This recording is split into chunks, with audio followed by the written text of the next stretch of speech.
Hello guys, आप लोग कैसे हो? प्यारे से कमेंट करके देते हैं गाइस। और देख सकते हैं गाइस, इतना ज़्यादा से आंधी तूफान आ गया, इतना जोर से तेज से बारिश होने लग रही है, अंदर पूरा पानी आ जा रहा है। इतना जोर से आंधी तूफान आ गया गाइस। और आप किसको वहाँ आंधी तूफान आ रहा है, आप लोग कमेंट करके बताइए गाइस। अब मैं आप लोग बैक कैमरा करके दिखाती हूँ गाइस, और आप लोग देखिएगा पूरा फुल वीडियो और लाइक और फॉलो करके जाइएगा। ठीक है गाइस, बाय बाय। देखिए आप लोग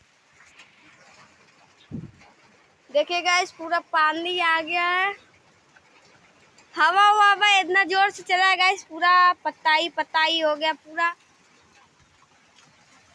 गाइस सब वहां पर छुपे हैं आधे लोग, मम्मी वहां सब छुपी हैं।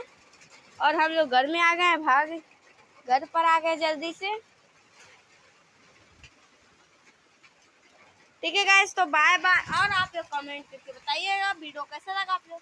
ठीक है गाइस, तो बाय बाय। आप लोग वीडियो